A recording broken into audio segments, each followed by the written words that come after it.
look 40.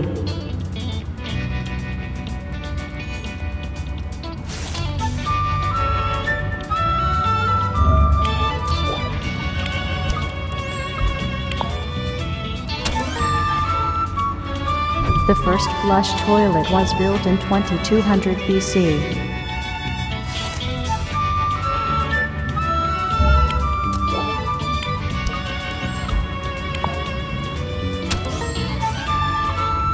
Just because someone is fat, it doesn't mean they eat everything they see. Fat people can be picky too.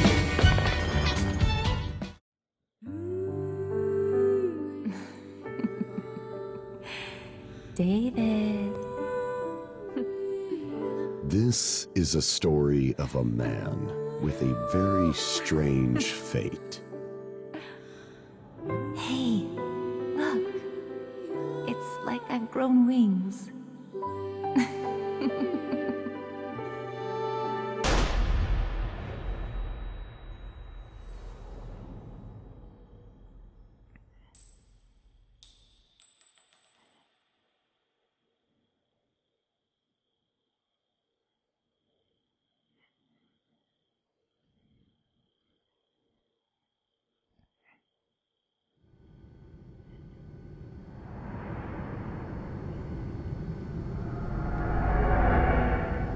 The lavatory. On an airplane. Another successful dive.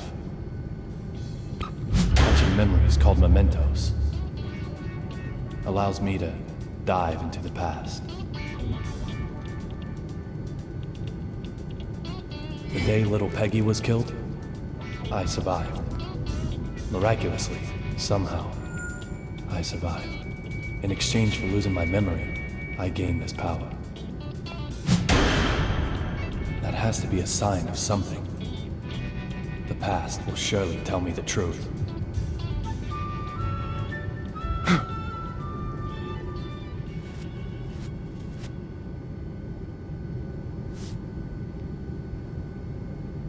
Look for D.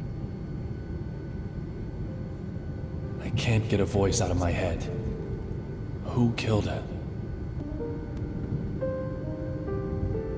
Just who is D?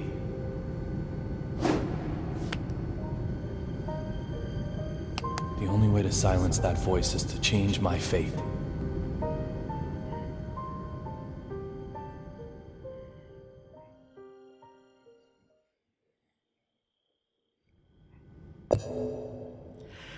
Hello everyone, and welcome back to Let's Play D4. We've started episode 1, and now we have a better idea of what this diving business is all about.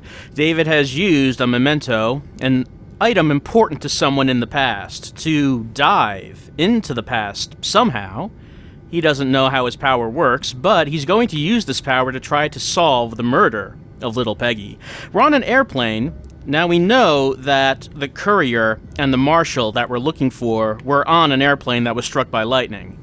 We might assume that we are on that plane. Who is D? Killer? Conspirator? Mastermind? Witness? Or maybe?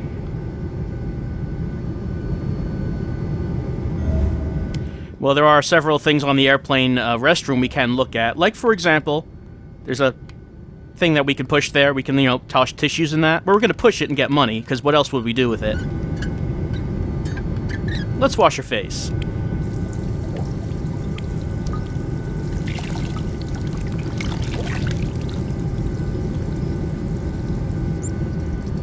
Alright. There's a toilet. Well, what do you suppose we could do with that? We can push it and get money, is what we can do with it. We can also flush it over and over. For money.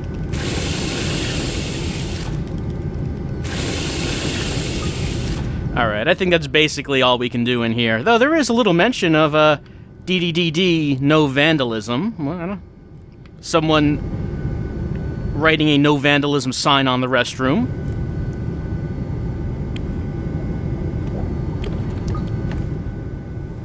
Vanishing from an airplane during a flight? That's impossible. There's gotta be something I'm missing.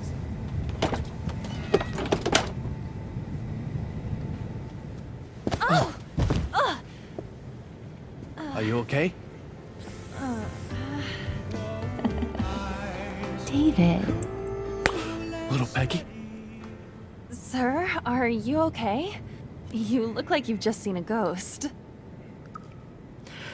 So, she looks a lot like little Peggy, but this is just a couple days into the past. I mean, long after Peggy died. Let's play it cool. Let's not mention anything about it. My apologies, Olivia. You just look so much like an old girlfriend of mine. What's that supposed to mean? Just for a second, I actually thought little Peggy had come back to life.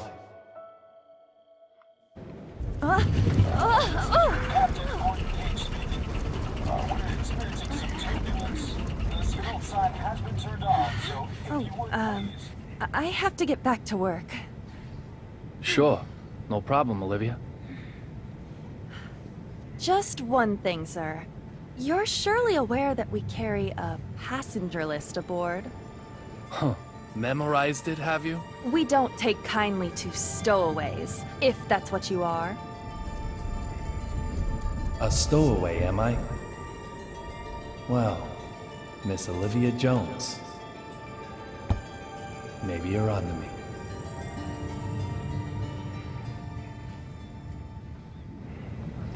That does seem like a problem that maybe we haven't taken into consideration. The flight staff should recognize that we did not get on board, or at least they did not see us get on board. By the way, Olivia is a person in this game, so, I mean, of course that means... Ow! Yes, money. What are those observations, though? It said something about her uniform being prepared hastily, shoe sores, and not being used to them. Not sure what that might mean now, but David, being a detective, is observing a lot of little details that maybe someone else would not notice. And of course, we're just going to open up this microwave and take this hamburger right next to her. I mean, it doesn't really matter who it was for, I guess. Don't need any bandages. Oh, free water. Might as well take advantage of all the amenities that the airplane might have to offer. We didn't need the vision boost anyway, but whatever. We stuck our gum on the wall. That does seem kind of rude, but David does not seem to think too much of where he leaves that stuff. Let's have a look out the window. This emergency door is sealed up tight. Just where does the courier plan on making his escape from? I mean, that is a point. If someone is going to escape this plane in mid-flight, how would someone even do that?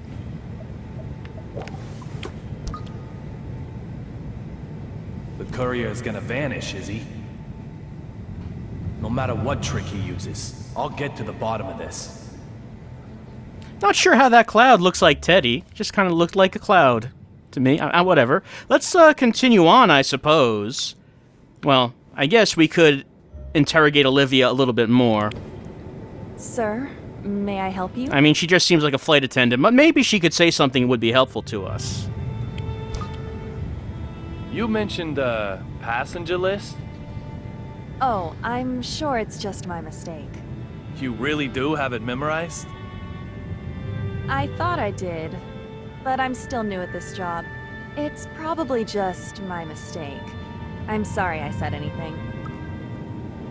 Maybe we should press her on that. She seems to be giving that up pretty quickly.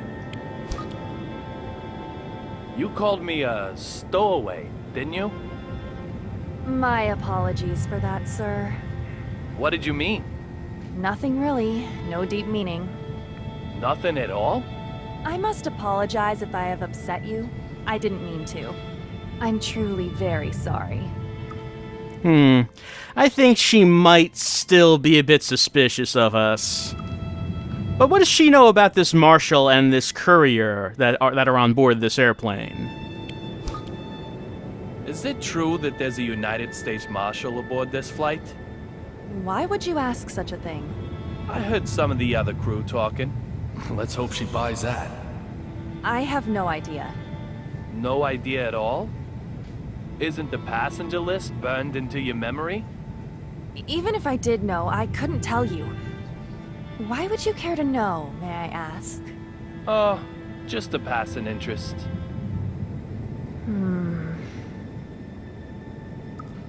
I don't know if that makes us any less suspicious, honestly, but it doesn't seem like she's about to tell us anything.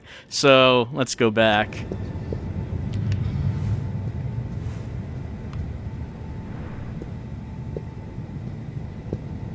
And it looks like the way is blocked. That's so annoying when that happens on an airplane.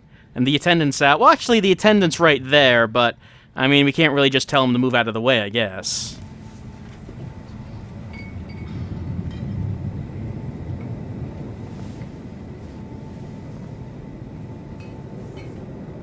Nothing we can do right now, I suppose. We can look around. We can, this person, eating in the middle of eating some peanuts that are, pepper cheese. Well, he won't miss those. He didn't even notice. It'll be all right.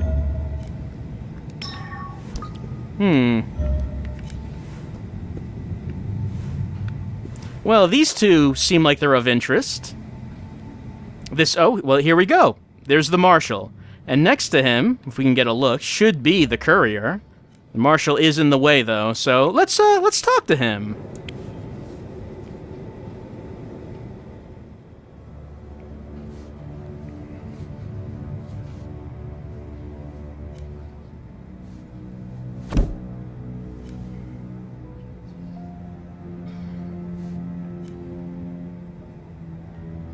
You're a United States Marshal. You're transporting a key witness, but reading a completely different file. Does that just mean you're passionate about your job? Or is there something else going on here? You? What are you doing here? Derek Buchanan, United States Marshal. The owner of the memento I used to get here, along with a name that starts with D. Two signs I can't ignore. I said I'd kill you if I saw you again, didn't I, boy?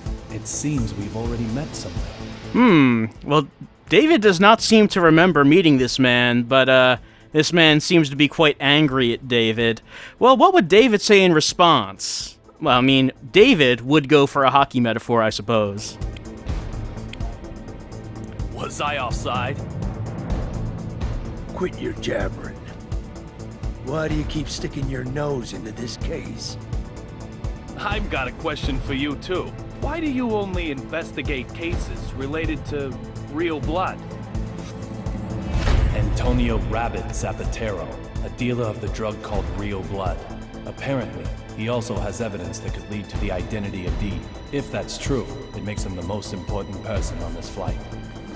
You really have a death wish, don't you? Yet you might be the one who dies. How dare you? You should get out as quickly as you can. I'll keep the fountain pen to remember you by. I don't know if David is doing anyone any favors by being so, snarky to the federal marshal, but we took his pen, and it looks like this is going under our list of mementos. Well, that makes 2 that we've gotten from the marshal, even though, technically in this time period, he still has the badge. I wonder what he would think if we pulled out that badge right now. It's not an option, but it would be interesting to know. Won't he let us talk to this guy, though? I mean, Zapatero, if he knows who D is, then he's the key to David's entire quest. I want to talk to him. No way. Get lost. I need to do something about this tough guy first, then. Yeah, he's not letting us through. I guess only one thing left to do. Hey! God damn it! Hey! It feels good, but doesn't really accomplish anything. The attendant has moved down a little bit. Not too much, just a little. Well, I mean, it doesn't seem like there's really any point to going down there, because what we want is right here. Zapatero. I wonder if Kaysen would know anything about this marshal, and if he might know anything that could help us out here. If only we could ask Kaysen, but how could we do that? Well, there actually is a way to do that. Something that I think a lot of people don't realize their first time through D4 is that if you go to the options menu, there's this one. It says End Dive. It looks like a settings option or a game option. No, we can pick it, and this happens.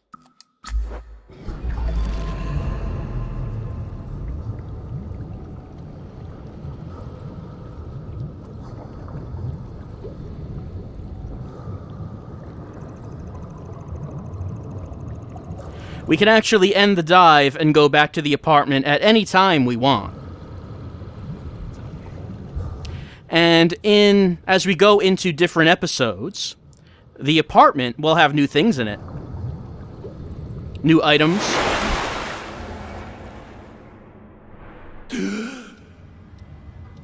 New scrapbooks. New conversations to be had.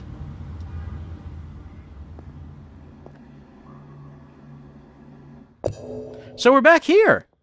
Let's go over to Kaysen, who's still at the table. Let's push this plant for money. Everything that you can push for money gets recharged from episode to episode. Let's push Kaysen for money. Alright. Let's go talk to him. See if Teddy knows anything about this Derek Buchanan and how we might be able to get past him. Are you eating okay? It's not really very important right now. Can you tell us anything about the disappearance? How this courier is supposedly going to escape from the plane mid-flight? You got any more details on the circumstances of the vanishing? An aircraft bound for Boston was suddenly struck by lightning. It shook violently, throwing the inside into chaos. And after the courier tussled with the marshal and flight crew... He suddenly vanished? That's about the size of it. Okay, so when we go back to that airplane, at some point it's going to get struck by lightning, Zapatero is going to fight with Buchanan and the flight crew, and then he vanishes. Doesn't seem quite possible. Any chance he just jumped from the plane? Well, it can't be completely ruled out. I mean, but if he did, there's no sign of his having done so. All flight paths have been checked between Boston and D.C. But we found no witnesses and not a trace of the courier. Unless he was just spirited away. I mean, there's no way we'd find nothing after 48 hours. I tell you, it's insane. So no signs of him at all, even from the search after the fact. Does he know anything else about this? It's been 2 days since the lightning strike. So where's all the info? People died during this one, including a John Doe. Just the kind of incident that airlines tend to keep mum. There's no info to sort through, because we're getting no info at all. They're more interested in blame than they are human life. Yeah, not to mention all the money. Alright, so the airline themselves might know something, but they are not talking. What about this John Doe who died? Could the John Doe be the courier? Nope. You're positive? Yep. The DNA samples don't match. We took some when he was arrested. Fair enough. Alright, so the John Doe is not Zapatero, and it's not Buchanan because they would recognize him, so an unknown third person dies in the incident. Does Kaysen know anything about this Marshal Buchanan? About this memento. You're sure it's okay to bring it to me? Yeah, it was on the disposal list. Doesn't look like any family's coming for his stuff. His name was Derek Buchanan. So his name starts with a D, too. Well, they keep mentioning that his name starts with D, so I guess David figures he must be a suspect in that case. I guess We don't know that he's not D. We don't know that for sure, I guess. But, anything else about this Marshal that we might know about? Is this Marshal legit then? Of course, David. Why'd you even ask? It's like penalties in hockey. Tripping, clipping, roughing. Remain aware of your surroundings, or you'll run into trouble somewhere. Enough, man, all right? The Marshal was killed in the line of duty. Heroes who do everything for their country deserve only respect. Well, even though Kaysen did mention that Derek's name begins with D, he doesn't seem to think that Derek should be suspected of anything, I guess, is what I get from that. What about Lobster Chow now?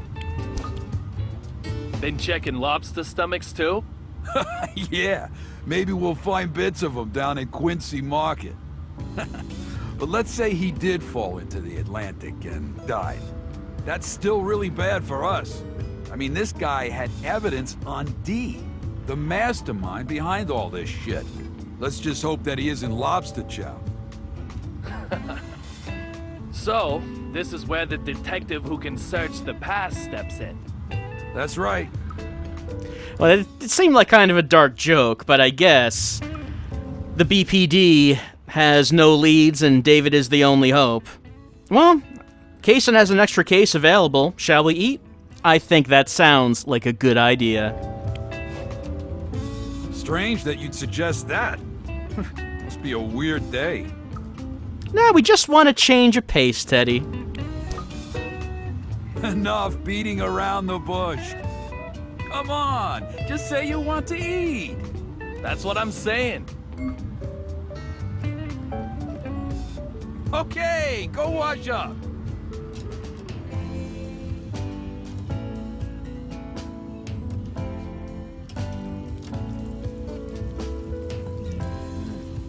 We found a floater in the Mystic River. Ah, the perfect conversation for the dinner table. Perfectly perfect. Two detectives at the table, one private. Sounds like the start of a bad joke. An old couple living along Shore Drive found the body. They were out power walking and got a nasty surprise. Teddy, please. The joke goes on?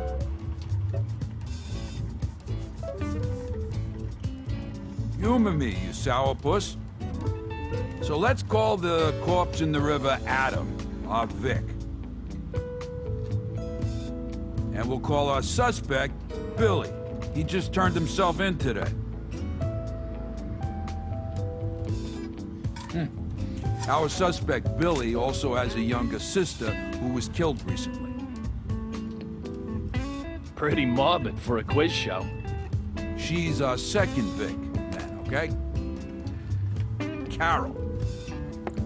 The investigation revealed that, apparently, Billy learned Adam had killed Carol, and so killed him in revenge. Then tossed his body in the river. But something just doesn't quite add up. Carol's body was fished out of the river too? Yep, that's right. Suspect Billy says he wanted to give him the same treatment as he gave his sis. Maybe Billy killed them both. Although that doesn't add up either, does it? There's no reason he would confess to just killing Adam in that case. That's where I got stumped too. Adam and Carol were probably lovers.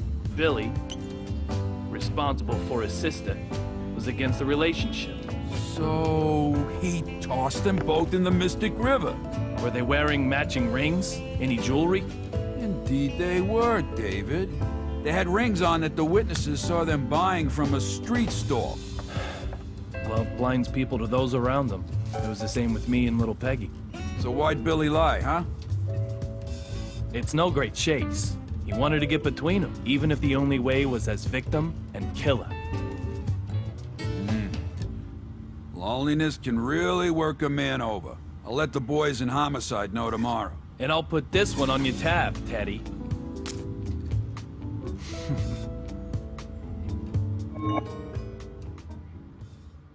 So we can see that every so often Kaysen will bring a case that he just does not know the answer to David, and he helps him out. I guess they have a relationship like that where they help each other out with their respective cases. Let's look at Kaysen's report number 2, the case of the bodies in the Mystic River. Case outline. The body of a male, Adam, fake name, was found in the Mystic River, and another man, Billy, fake name, turned himself in to the Boston police. Billy claimed to have killed Adam in an act of revenge. Case timeline. On May 9, 2013, local residents found the body of a woman, Carol, fake name, in the Mystic River, and the police started an investigation as both suicide and homicide. A few days later, the body of a man was also found in the Mystic River. The possessions on the body identified it as Adam. Then, today, Carol's older brother Billy turned himself in to the Boston police. Billy's statement. Billy confessed to Adam's murder and claimed his motive was revenge for Carol. Having learned that Carol was killed by Adam, Billy confessed to killing Adam and dumping him in the river.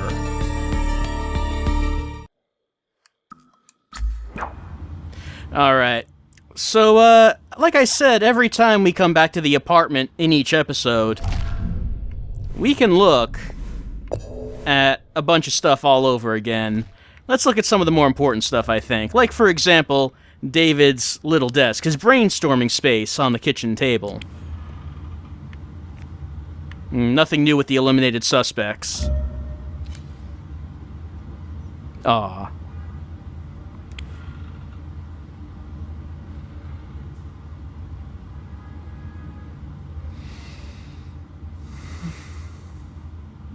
It never gets any easier for David. Fortunately, tequila helps him out.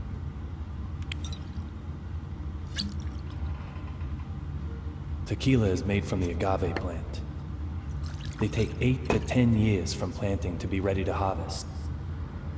During that time, they have to be carefully pruned and tended to.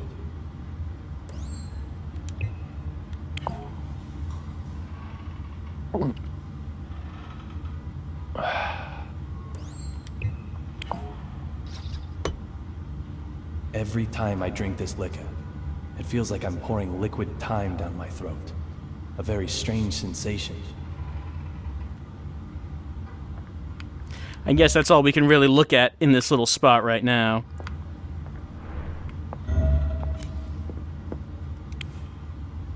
It's hardly the time to be playing like this. I do like how going outside to David is so outrageous that he thinks the suggestion of it is just playing around. Go outside? It's not something David Young does. Not anymore.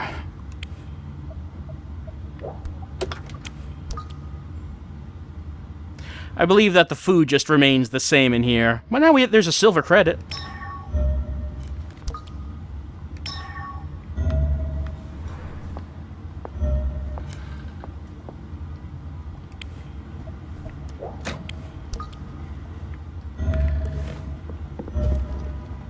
Going back to the apartment also does really help. Sorry, Kate. I'm sorry. I'm in the way. It really does help when what the? Okay, something didn't load. Yes, that this whole thing didn't load apparently. I've not seen that happen before. All right. But like I was saying, going back to the apartment really helps when you're running low on stamina. No bananas, no cup noodles. I guess David will just throw whatever into the freezer. And cold bananas can taste good.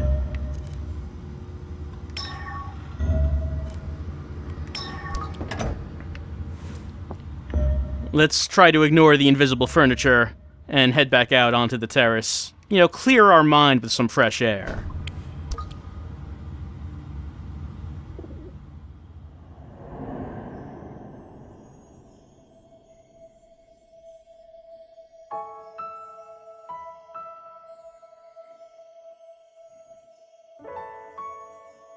You know the hardware guy on the first floor? It looks like Miss Oxford dumped him again. But he's not giving up. I can't help but want to cheer when I see someone trying so hard.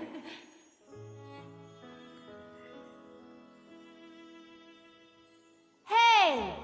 I'm behind you! Don't give up! Hang in there!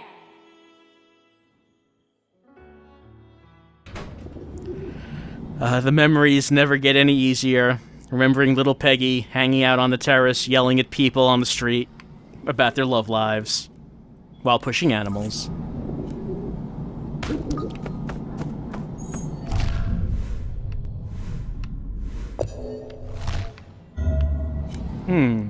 A young blonde man, transparent skin, back to the canvas, raised paintbrush, oil painting, binoculars, focused, sad eyes. Nothing sticks out to me.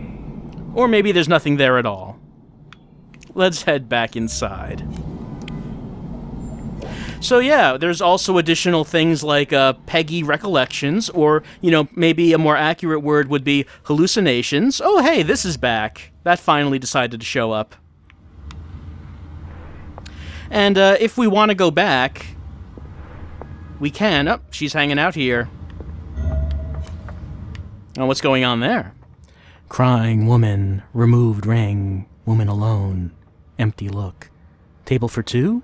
Matching pajamas and toothbrushes. Scissors. I don't have time for this right now. No, we really don't have the time for it. We can go back into the bathroom to resume the investigation, or we can actually just go into the bathroom, if there was a reason we wanted to do that. Maybe there is. Well, I mean, there's lollipops. And also, reason I'm in here is because there probably will be something else that will show up here, maybe a little later on. I guess not quite yet. The bullet in my head suppresses physical pain, along with my memories. So the doc said. That's the kind of pain you can only understand after you've suffered it. Huh, that's interesting. Does David have a high tolerance for pain because of the bullet in his head?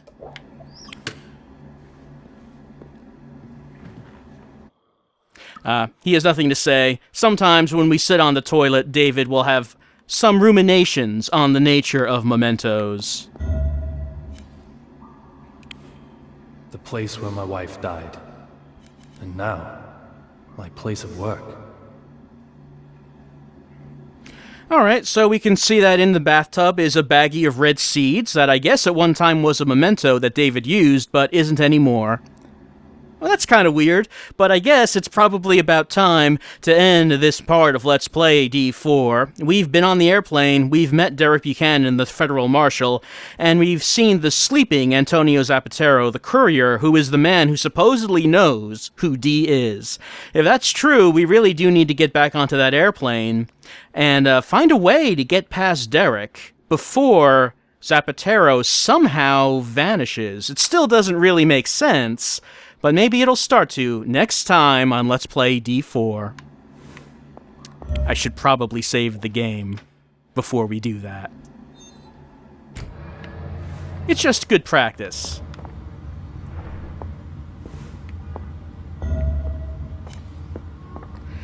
We never take any calls. The only thing we ever do is call for takeout. And that's David Young's life now. And that's it for Let's Play D4 Part 3. I'll see you next time.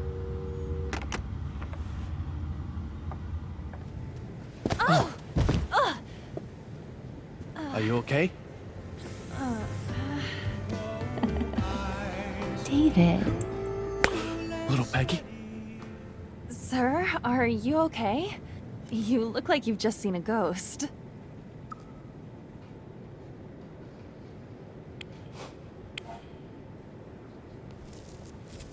Not a ghost. Just the most beautiful woman I've ever seen. Please, not today. Just for a second, I actually thought little Peggy had come back to life.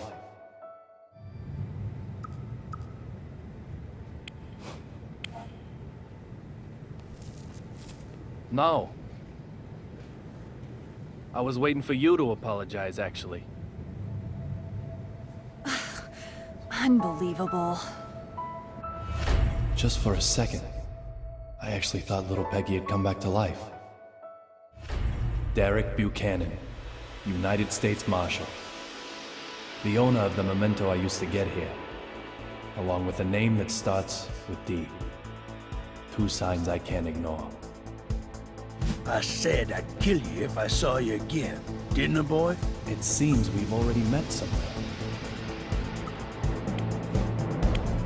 I can tell you the details, but it might take a while. I don't want your life story. Do I need to spell it out to you? Get lost. I'm afraid that doesn't work for me. I've got business with him. Antonio Rabbit Zapatero.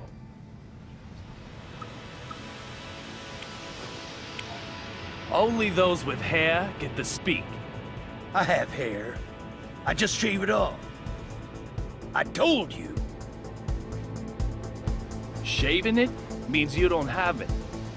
Stay out of this. Antonio Rabbit Zapatero, a dealer of the drug called Real Blood. Apparently, he also has evidence that could lead to the identity of D. If that's true, it makes him the most important person on this flight.